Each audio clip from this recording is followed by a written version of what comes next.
İnsandan haqqı nadandan ayıd edə bilmək bacarığının alınması məcburiyyət nəzəriyyəsinə səbəb olurmu? Burada ilk olaraq belə bir sual ortaya çıxır ki, yuxarıdakı ayəyə əsasən, əgər Allah-u Teala bu dəstənin ürəyinə və qulağına möhür vurmuş, gözlərinə isə pərdə salmışdırsa, onda belə çıxmırmı ki, onlar küfür içərisində qalmaqdan məcbur olmuşlar?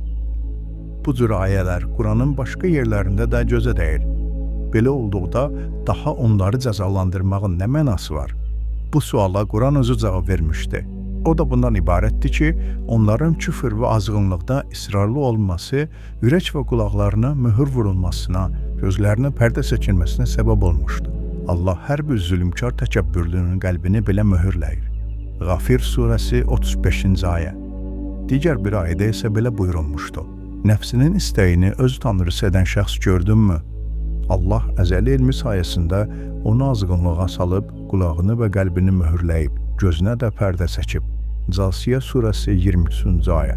Diqqət etirsəniz görərsiniz ki, bu ayələrdə insandan haqqı nadandan seçə bilmək qabiliyyətinin alınmasının müxtəlif səbəbləri göstərilmişdi.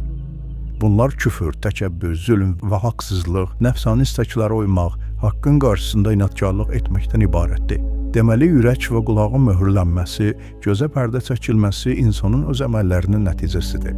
Ümumiyyətlə, insan yanlış bir iş görüb, həmin yanlışlığa davam edərsə, təbii olaraq tədricən həmin işə öyrəşəcək.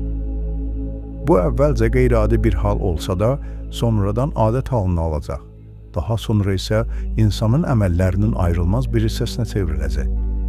Əlbəttə, insan bu yolu ixtiyari şəkildə seçdiyi üçün onun nəticəsinin də məsuliyyətini daşımalıdır. Burada hər hansı məcburiyyətdən söhbət gedə bilməz.